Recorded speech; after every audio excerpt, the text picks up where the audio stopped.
Hello and welcome to another interesting episode of the Reflection series, where we listen to stories that recharge and rejuvenate us.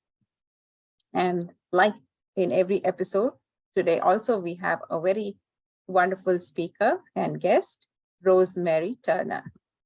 Rosemary has been practicing Raj Yoga meditation for nearly 18 years and is from the UK. Trained to be a painter, she married a sculptor who then ran an art college, and together they raised 3 children. And the title for today's story is Quest for the True Self. And as it's said, there are always surprises, even in the best run lives. It could be boring otherwise. So Rosemary will reflect upon her biggest surprise. So let's hear from her directly. What happened? What was the surprise? So a very warm welcome, Rosemary, and it's over to you. Thank you so much. And very pleased to be here, very honored to be able to share to this particular group while I'm here in Australia, which I have to say I'm enjoying enormously and benefiting personally from in many, many ways, and especially spiritual ways, learning from all those that I meet, particularly in all our centers. As you know, we have a lot of centers in Australia, and I'm traveling around those. So today I chose the word quest purposely, because quest is a rather magical word. We hear many fairy stories which are about a quest, and real stories as well. And a quest is a search, isn't it? And I feel that anybody who's joining this program is on a search, on a journey. And the quest has ups and downs in it. There are obstacles to meet on these quests, and this is what we find. But there are also wonderful moments. And so I'm going to describe part of my journey. It's initiation, which I'm going to describe today. And then the next part is the true self. And you might wonder, if you haven't touched Raj Yoga before, you might wonder what the true self is, how different that is from the self. Well, hopefully you'll get some idea from what I'm about to describe. So, to describe the start of my quest for the true self. There came a time in my life where these substandard and false behaviors that I've hinted at, described, they hit me really quite hard. My tolerant and loving husband of some 30 years was stressed out by his work, by the circumstances and so on at various levels. And one day, after, in fact, I think we'd just been abroad to quite a big conference, and he'd had to fight for his position in a certain way. And quite suddenly, as virtually never before, in fact, never before, a whole load of stuff reacting to me and my part came out, absolutely tipped over me. And he gave me a picture of myself, which I did not like at all. And why didn't I like it? Because I felt there was truth in it. I could feel the accuracy of this, and I knew that some of the things were true, all of the things were true.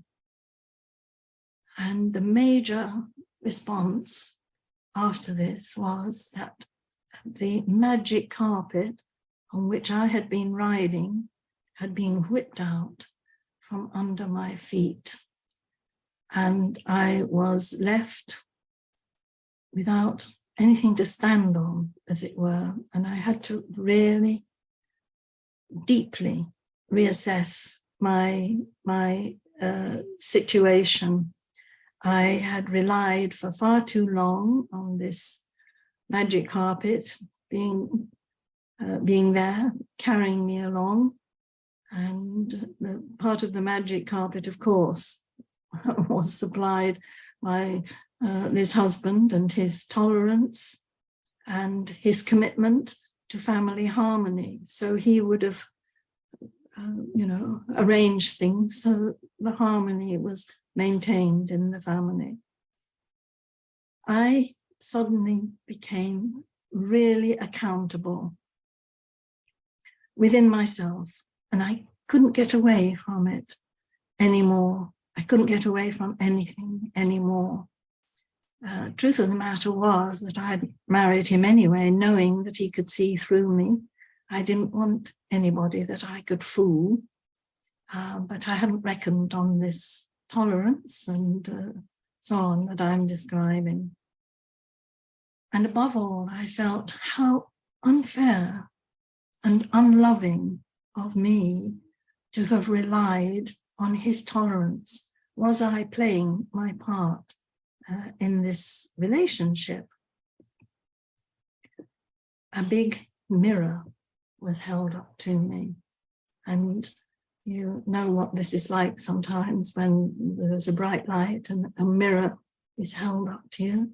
This was a very bright light for me. To have allowed this special person to be my slave, that I had made him my slave, really, because he was obliged to allow me to be the master of situations. That wasn't very good of me, very nice of me. He was being exceptionally generous and especially loving to have put up with all this, and for as long as he did, being treated. And let me say that I'm talking of subtle things and nothing very overtly terrible, but more subtle things. It was agreed subsequently that I was 98% okay, but it doesn't matter when you have certain standards, and you thought you had a loving relationship and you realize you're not playing your part. There is a bit of pride comes in as well, of course. So when I saw this truth and that was held up to me, I became very ashamed, and I knew how fortunate I had been in a way to have been carried, but I felt it was not fair, as I said. So there were many subtle consequences of this event. It provided the catalyst for my quest, my search. I had to do something to ameliorate the situation, but above all, I felt that I had to change, and I had to find a means to change. First of all, I went into a kind of silence. I really withdrew into myself. It wasn't that I, stopped talking or avoided people, but I didn't actively promote too much interaction, shall we say, that way round, rather than anything else. I didn't become a hermit in a cave or anything, or a sannyasi. These behaviors which we described at the beginning as well as the ones I've just indicated that I played out, have a beginning in confusion and uncertainty about our true identity. I'd like to make that statement. It's something you can look into, and I've suggested that we have answer for this, understanding that I'm soul. And through that understanding, I can create some way forward. So my situation, to return to that, after a long search, which included going back to church, which I had left at the age of 18, thinking that the church hadn't answered my questions, despite the fact that I loved God, I was a Christian, I loved Christ, I had loved going to church, I had loved the community, I'd loved the Bible, and studied all of these. I then abandoned all of that and put my trust. I thought, well, I'm going to be an intellectual now. I'm a student. I'm a university student. I'm going to university in London, and there is where I studied fine art.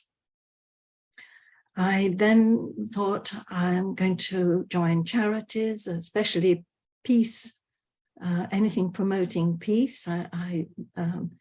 There was a special thing called Campaign for Nuclear Disarmament, which was promoting not personal peace, but certainly lack of war, and other initiatives as well, anti-apartheid and so on.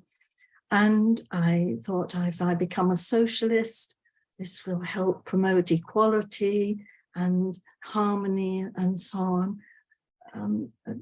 I thought all sorts of things, as one does at that age, investigating various things. Then I thought to return to my quest.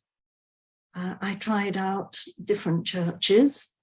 I thought I've copped out on God. I've left God behind. I left the church behind. I didn't leave God behind. I always thought that God must be there.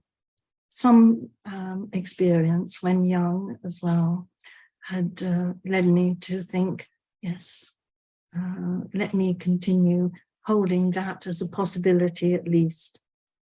The churches that I went to the Quakers, I went to our local cathedral and became a guide so that I was able to spend time in this beautiful ancient cathedral with angels carved everywhere and a wonderful high blue ceiling with stars in it that I could lose myself in thinking about, going up above and beyond.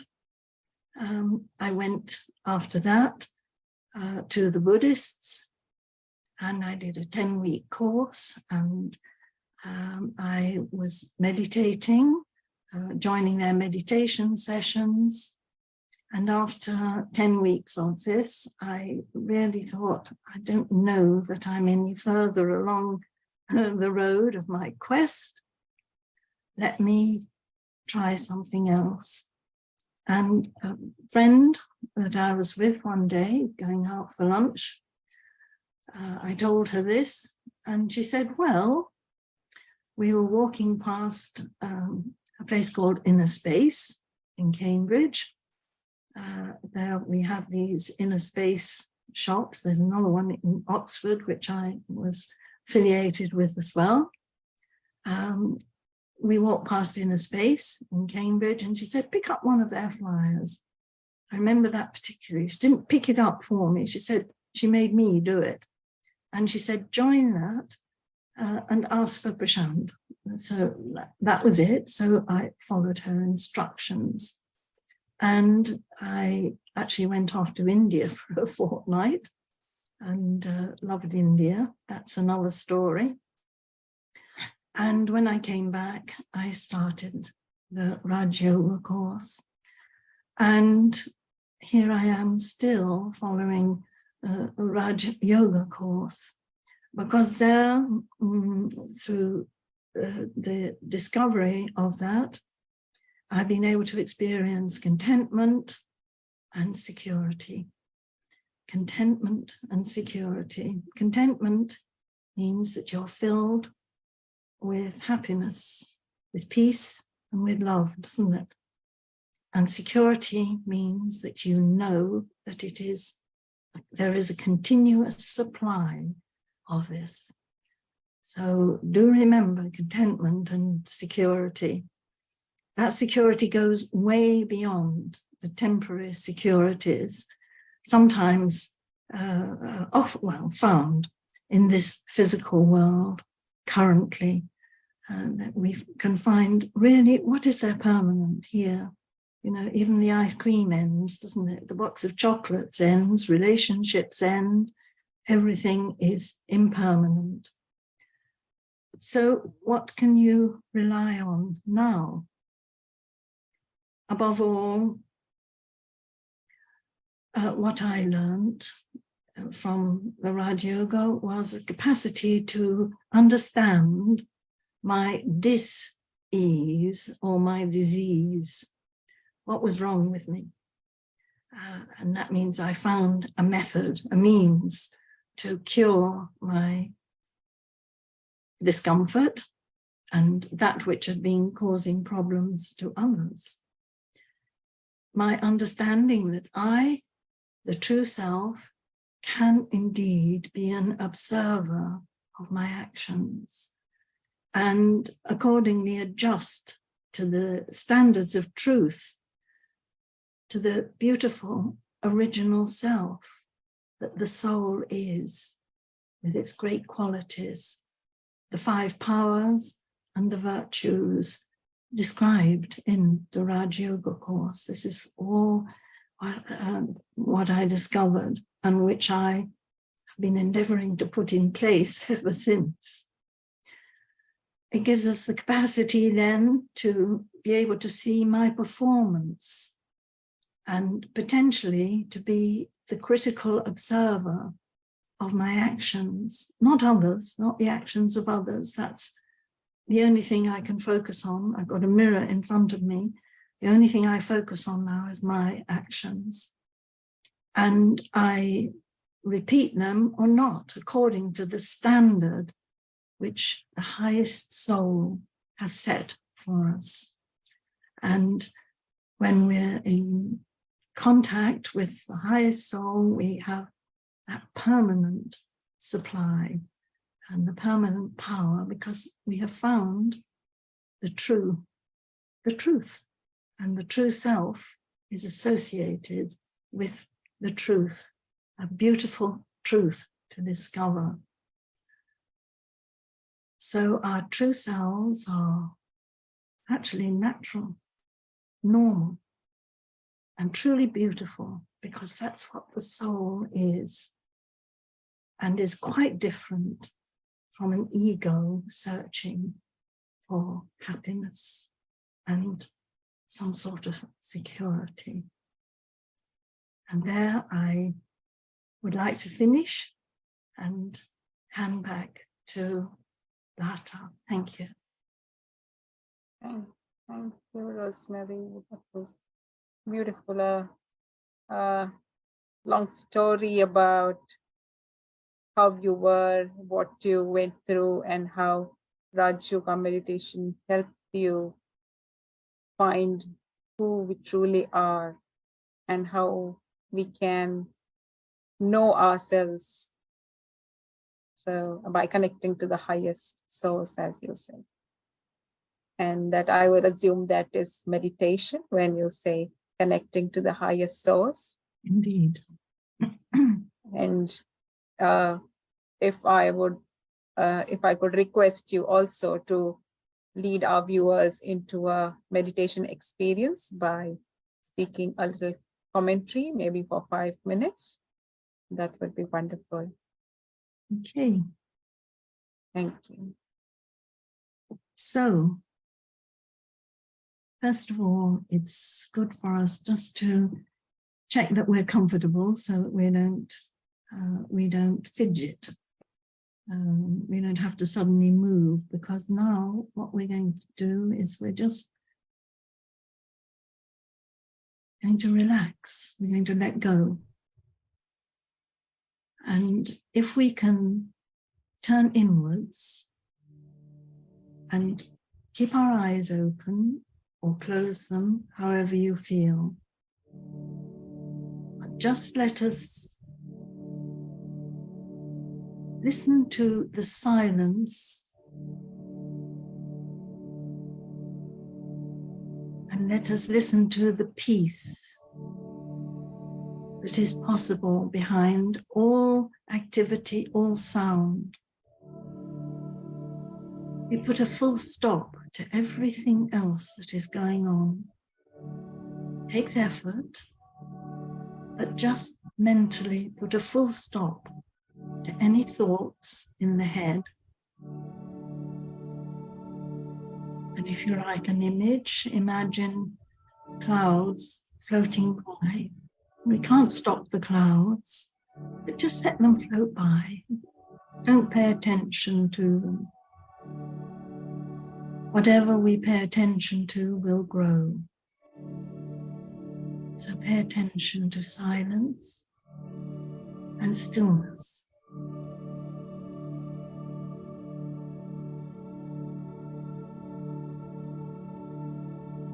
And see a world of gold, red light.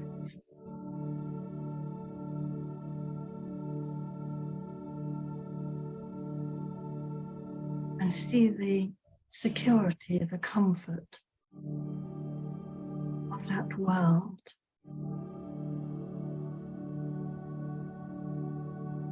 And know that it is ours. That I am in that world. That it is my truth, my world. A world of warmth, trust, love, harmony, and contentment. Our natural way of being and seeing, always, eternally, timelessly and changelessly.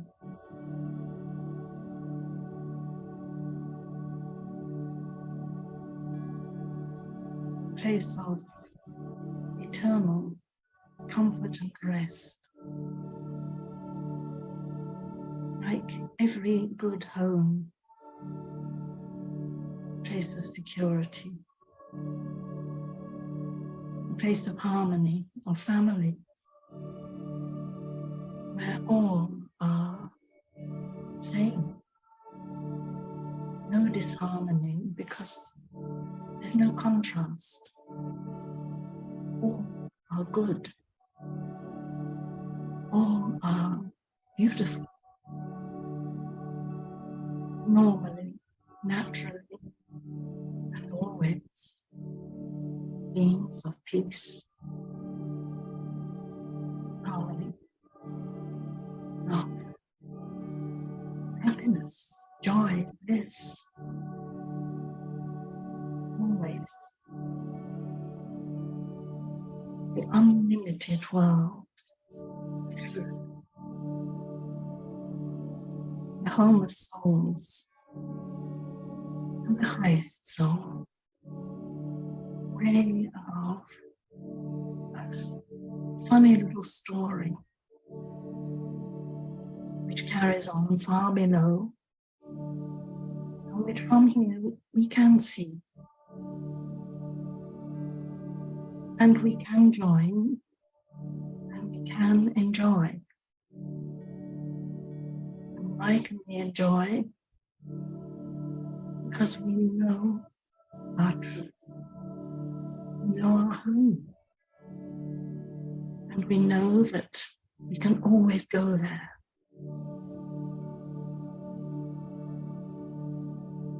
So let us rejoin that story,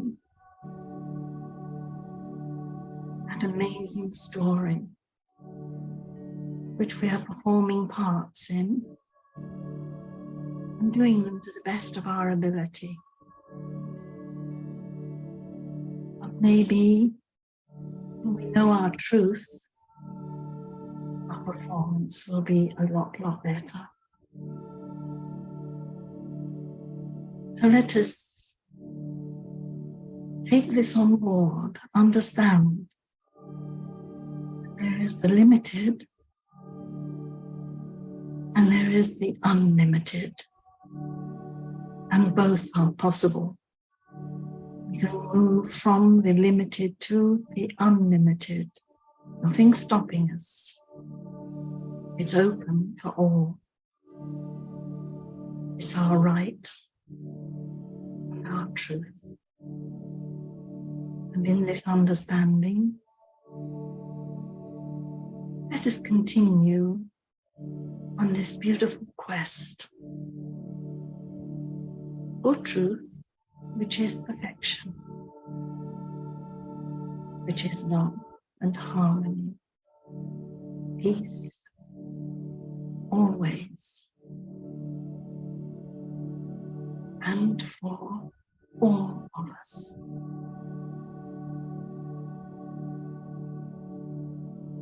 Thank you.